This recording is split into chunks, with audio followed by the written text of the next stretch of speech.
आज ये क्वेश्चन करते हैं। Question number 40। Moonstar company. Moonstar Company is a property development company which is planning to undertake $20 million commercial property development. Moonstar has some difficulties over the last few years, with some developments not generating the expected returns, and the company has at times struggled to pay its finance costs. As a result, Moonstar's credit rating has been lowered, affecting the terms it can obtain from bank finance. Although Moonstar Company is listed on stock exchange, 75% of the share capital is held by members of the family who founded the company.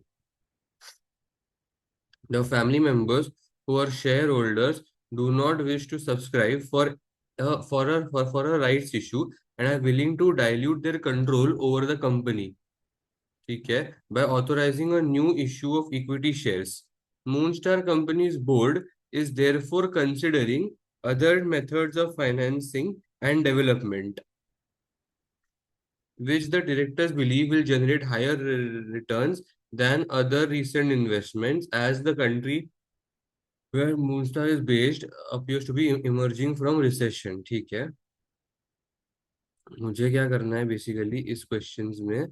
सबसे पहले तो calculate the amount in which each of the tranches can expect to receive from the securitisation arrangement proposed by the NED, and discuss how the variability in rental income affects the returns from securitization.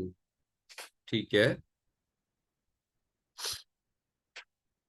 securitization proposals. One of the NEDs of Moonstar has proposed that it should raise funds by means of securitization process, transferring the rights to the rental income from the commercial property development to a special purpose vehicle. Her proposals assume that the leases will generate an income of 11% per year to Moonstar Company over the 10-year period. She proposes that Moonstar should use 90% of the value of the investment for collateralized loan obligation, which should be structured as follows. ठीक है, मेरे को investment कितना करना था? 200 million. उसका 90% जो है वो मैं कोलैटरलाइज्ड लोन ऑब्लिगेशन में डालूंगा। बाकी का,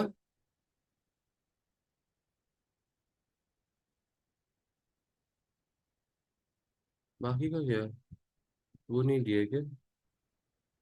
ठीक है।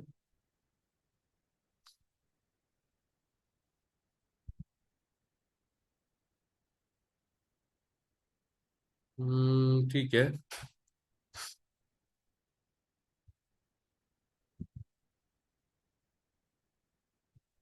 Moonstar company a part,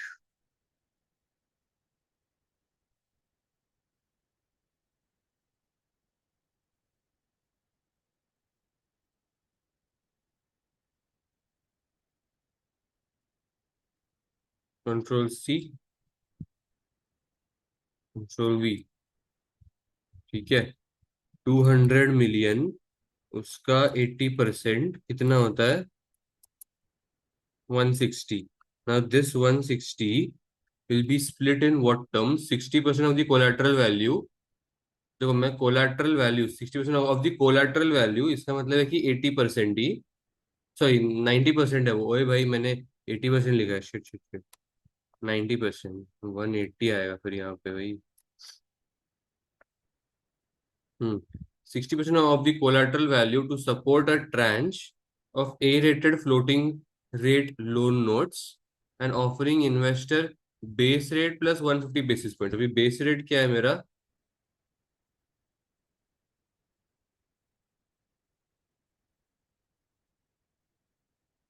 या तो वो ऊपर का 11% हो सकता है। नहीं नहीं, देखो मुझे कुछ तो नीचे मिला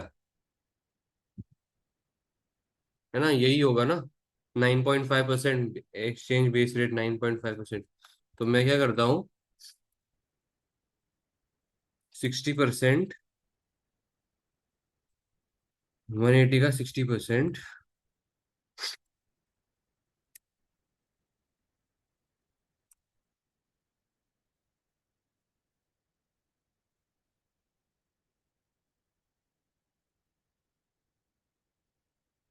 इंटरेस्ट 9.5% प्लस 1.5%,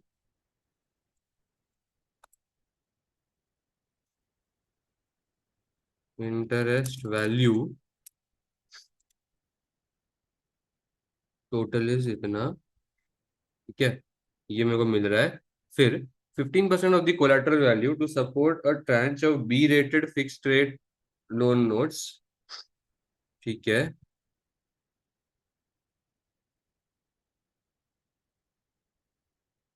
वो नीचे भी मतलब वो 15% ही है, अरे अरे अरे।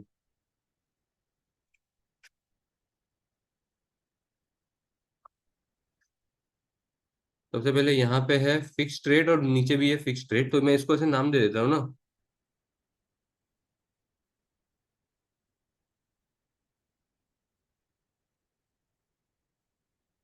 ए rated, B rated, C rated. मैंने ऐसे क्यों किया? अरे यार ये थोड़ा मैं जो पॉइंट्स में आ जाता है, परसेंटेज में नहीं चाहिए, ये जनरल चाहिए। पता नहीं, सॉरी।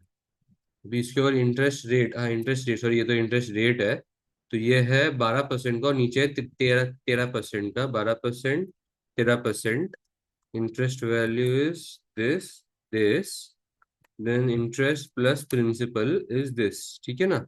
अभी इसके आगे 10% of the collateral value to support the tranche as subordinate certificates with the return being access of the receipts over the payments from the securitization process. अच्छा ठीक है, तो 10% है, लेकिन ये प्रॉफिट मेकिंग ही है, because receipts are more than the, क्या बोलते हैं,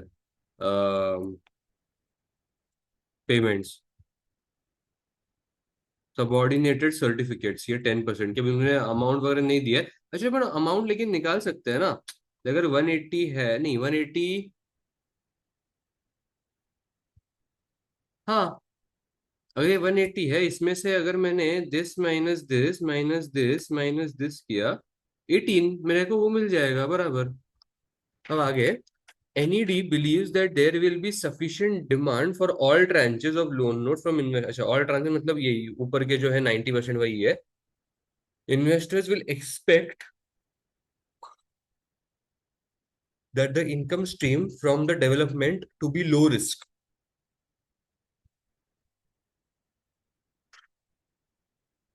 ठीक है, as they will expect the property market to improve with the recession coming to an end and enough potential lessees to be attracted by new development.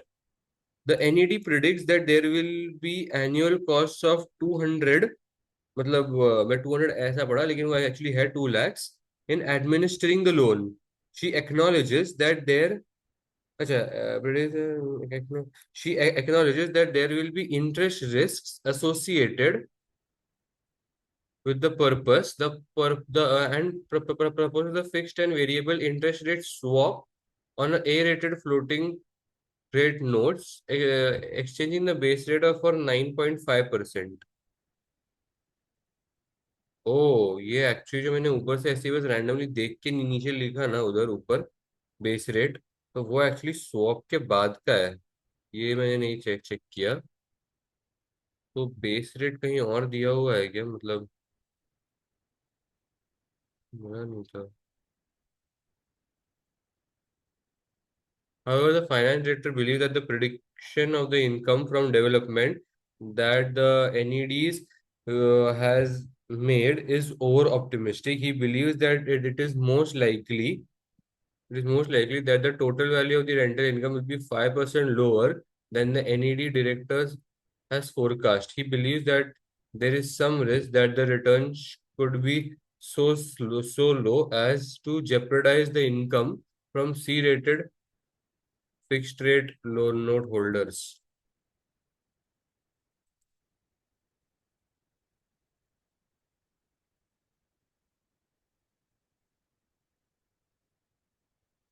देखो ये तो मैंने निकाल लिया कि कितना अमाउंट ट्रांचेस एक्सपेक्ट कर सकते हैं, ये सारा इतना अमाउंट कर सकते हैं, लेकिन एक कुछ तो बिजनेस या बैंक फीस भी है ना, सॉरी, एडमिनिस्ट्रेटिंग लोन फीस।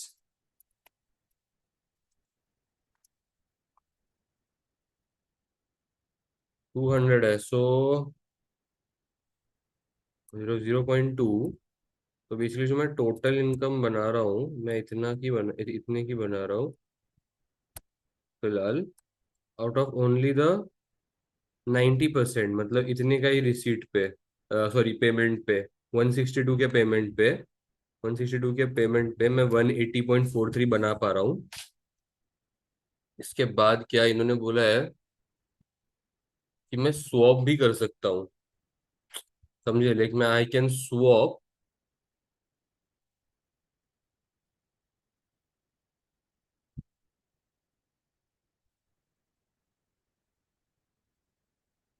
मैं ये बोलता हूँ, अगर ये स्वैप है 9.5% का, तो मैं 11% क्यों लिख रहा हूँ? मैं 9.5% ही वहां पे लिख देता हूँ, है ना?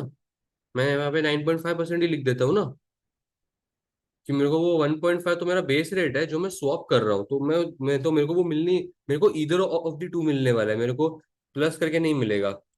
और मेरे पास वेरिएबल का बेस रेट नहीं है। तो अब मेरे पास बस एक ही मतलब वो रेट बचता है, वो है 9.5%, तो मैं वही यूज कर लेता हूँ।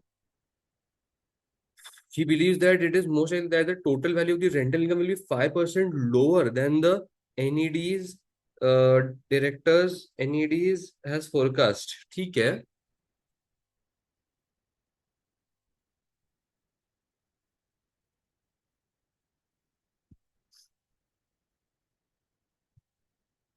5% लोअर, अगर मैं देखने जाऊं तो इंटू 0.95।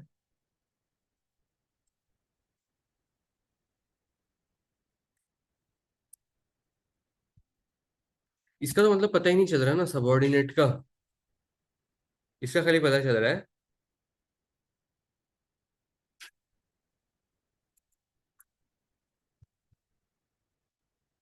ये 5% लोअर करके ये वैल्यू मिल रही है, बिना 5% लोअर किए ये वैल्यू मिलती है, और इतना पैसे का तो मैंने इन्वेस्ट किया हुआ है।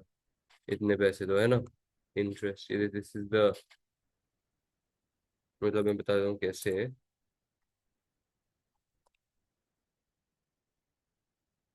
सिर्फ इन तीनों को लेके मैंने वो 18 को नहीं लिया, बिकॉज उसका मतलब वो रिटर्न पता नहीं चल रहा है। तो उसको खाली वो प्रॉफिटेबल है ये बोल देंगे हम लोग, ठीक है ना? और इसने बोला है देखो, अगर 5% से हिलेगा तो भी देखो ना कितना मतलब प्रॉफिटेबल फिर भी है ये। 7.85 का फिर भी, 7.86 का फिर भी मेरे को मतलब हो रहा है, मतलब प्रॉफिट हो रहा है। चेक कर लेते हैं एक बार, जो किया है वो सही है क्या? क्योंकि इसका कोई डेफिनेट आंसर नहीं है मेरे को लगता है, इस जस्ट ऐसा रैंडम एज फक आंसर ही देना है इसका, क्योंकि इसका थियोरी में एक्सप्लेनेशन होगा।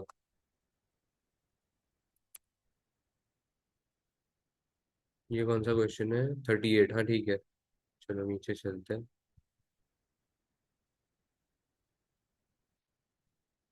ये रहा। हम्म। अच्छा नहीं, ए रेटेड, ये देखो इन्होंने 11% ही लिया हुआ है। इन्होंने वर्किंग नोट टू कुछ तो किया है, वर्किंग नोट टू, ये देखो वही है, स्वैप इन्होंने ऐड ही किया है। आई थिंक दैट्स बिकॉज वो एक है ना कॉन्सेप्ट कि हम लोग बेस रेट बदल सकते हैं लेकिन हम लोग मार्जिन नहीं बदल सकते। और ये 1.5 हमारा मार्जिन है बेसिकली।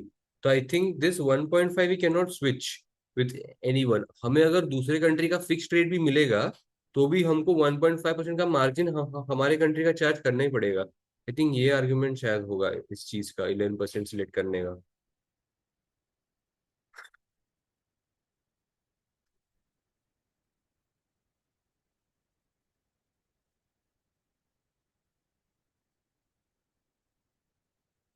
तो they have done it like this, कि total cash flow receivable they have done it something like this कि 200, और इधर उन्होंने लिया है 11%। So they took it something like this into this, तो टोटल आता है इतना। So then they did it like this minus this minus this minus this, 41.37। तो 11.38, तो बेसिकली मैं सेम चीज यहाँ पे ऐसे कर लेता हूँ। तो 3.37, 3.17 क्या हो गया यहाँ पे? दिस इज लाइक 11 ये भी बराबर है, ये भी बराबर है, ये भी बराबर है। ठीक है। देन दे सेड कि अगर अपने को बैलेंसिंग फिगर चाहिए इसका कोऑर्डिनेट्स का, तो वो हम कैसे निकालेंगे? सबऑर्डिनेट का बैलेंसिंग फिगर देवाश, तो उन्होंने बोला है कि अगर हमको सबऑर्डिनेट का बैलेंसिंग फिगर निकालना है, तो अपने जो टोटल कैश फ्लोज है ना, ये रहे 200 के, उसके ऊपर ये देखो हम लोग का क्या है कि हम लोग 11% एनुअल इनकम जनरेट कर सकते हैं। तो 200 के ऊपर 11%, तो इंटरेस्ट देता है 22 का, ये आ गया 3.37। इसके ऊपर और एक बार माइनस करेंगे हमारे एडमिनिस्ट्रेशन फीस, या जो हमारे एडमिनिस्ट्रेशन फीस है वही, हाँ। तो फिर हमको इंटरेस्ट मिलता है टोटल 3.17 का, समझा? So this is the interest that we are generating from subordinates. तो हमने क्या किया था, हमने ये निकाला था सबऑर्डिनेट्स का कि हमने अमाउंट कितनी इन्वेस्ट कर रहे हैं, 18, because of the 80% collateral thing. But they have said कि अगर और डेप्थ में जाना है कि इंटरेस्ट कितना होगा सबऑर्डिनेट का, तो हम लोग को ऐसे कैलकुलेट करना है, 200, 11%, 22, and then balance this out. तो अपने को आएगा 317, which is the answer for the balancing subordinate figures, ऐसा। That's it. तो बाकी सारे फिगर्स तो अपने बिल्कुल सही है, but just that you have to calculate it like that. तो इन्होंने इस चीज को ऐसे टी फॉर्मेट में किया हुआ है, मैंने इस चीज को खाली इस वेरिएबल फॉर्मेट में ऐसे हॉरिजॉन्टल स्लाइड में किया हुआ है। That's it. चेक करते हैं। Discuss the benefits and risk for Moonstar company associated with the securitisation arrangement that the NED has proposed. NED ने क्या प्रपोज किया हुआ है बेसिकली, कि एनईडी बोल रहा है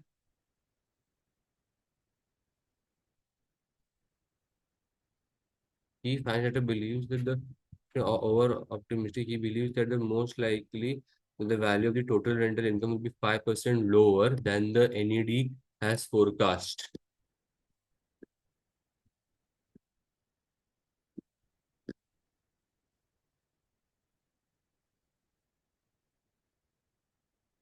सिक्योरिटी के क्या रिस्क और बेनिफिट्स हो सकते हैं?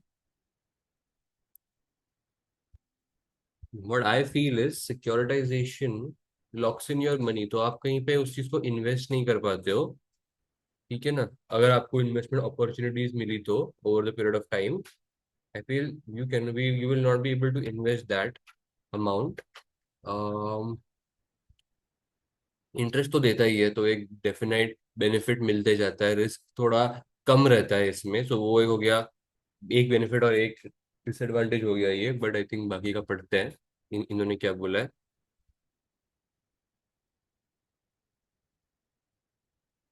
Benefits: the finance cost of securitization may be lower than the finance cost in ordinary share or sorry loan capital.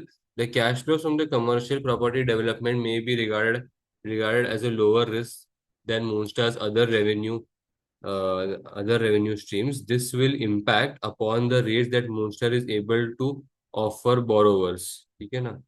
ये एक है। The securitization matches the assets of the future cash flows to the liabilities to loan note holders. Securitization matches the assets of the future cash flows to the liabilities to the loan holders. The NED is assuming a steady stream of lease income over the next 10 years, with the development probably being close to being fully occupied over the period. The securitization means that Moonstar is no longer concerned with the risk that the level of earnings from properties will be insufficient to pay the finance cost. Risks have effectively been transferred to the loan note holder. So ये जैसे मैंने बोला था कि हमें एक एक definite earnings तो मिलने ही वाली है, ये हमको पता चल चुका है। But they further elaborated this by saying कि हमारे पास कि ये लोग अभी उतना कंसर्न नहीं है कि risk of earnings will be insufficient to pay the finance cost, कि हम लोग इतना पैसा तो कमा ही लेंगे कि हम फाइनेंस कॉस्ट को पे ऑफ कर पाए। फिर risk have effectively been transfer to the loan note holders. फिर आता है risk. Risk not all the tranches में अपील टू इन्वेस्टर्स। हाँ, एक्चुअली ये हमने नहीं बोला कि सारे ही जो है लोन नोट के जो ABC है और ये लास्ट का security sorry subordinate certificates, this all may not be very appealing to the shareholders और investors, sorry. Where the risk return relationship on the subordinate certificate does not look very appealing, with the return quite likely to be below what is received on the C rated loan notes. Even the C-rated loan note holders may question the relationship between the risk and return if there is continued certainty in the property sector.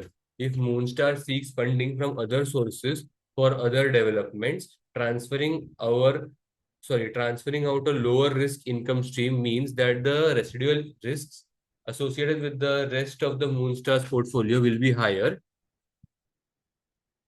Okay. That the residual risk with the rest of Moonstar's portfolio will be higher. This may affect the availability and terms of other borrowing. It appears that the size of securitization should be large enough for the cost to be bearable. It appears that the size of securitization should be large enough for the cost to be bearable.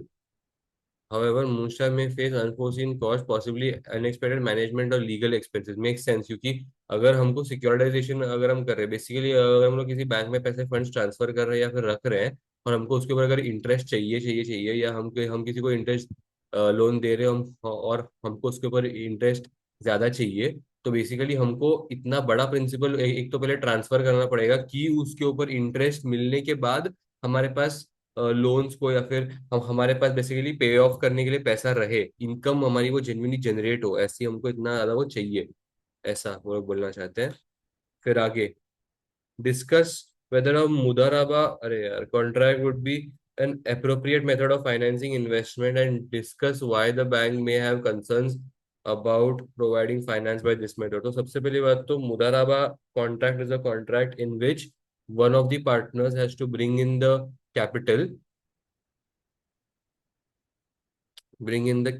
so that the working can take place. This partner who brings in the capital is known as the Rabul Mal, and the other person and or the other partner has to work has to conduct its business operations and work. This person is known as the Mudarib. When this story fair when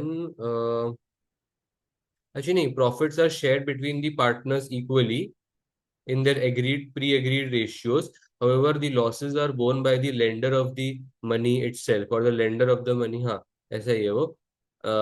So इस case में bank होगी ना तो देखो Moonstar company has pointed out that the major bank in the country where Moonstar is located has begun to offer range of public Islamic financial products. The chair has suggested that the Mudaraba contract would be the most appropriate method of providing the funds required for the investments. अभी यहाँ पे bank will be concern because जो भी loss was होगा वो एक तरीके से बैंक को भरना मतलब बैंक को बेयर करना पड़ेगा एंड ये जो है ना मुदराबा it is kind of like an equity finance in simple term this is kind of like an equity finance. Thus, bank will be concerned about providing this money as they would have to bear for the losses. And इसको अपन ऐसे भी बोल सकते हैं कि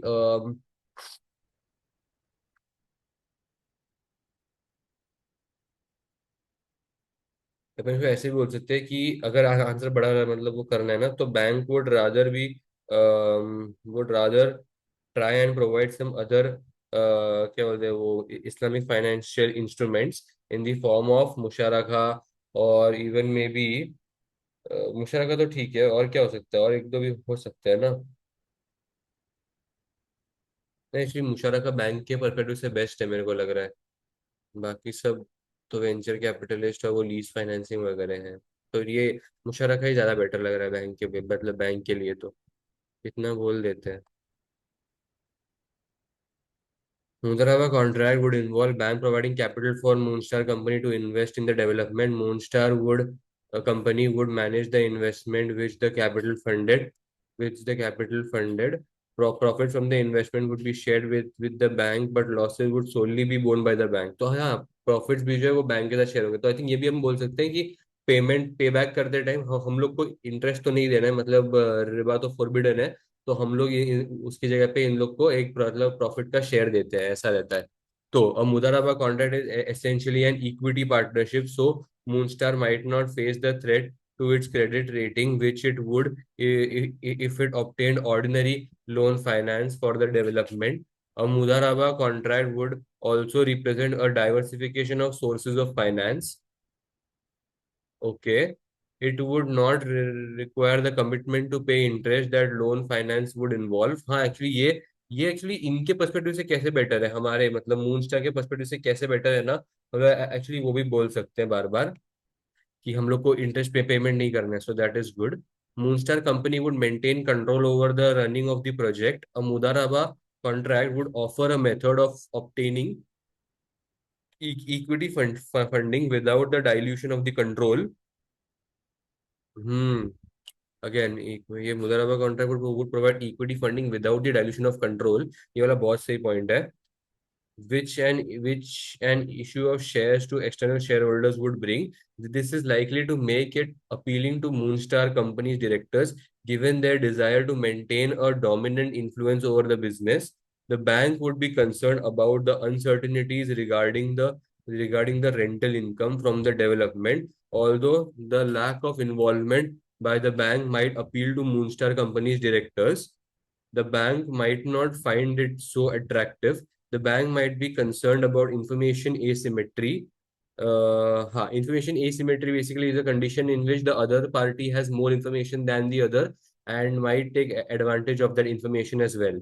So that is information asymmetry.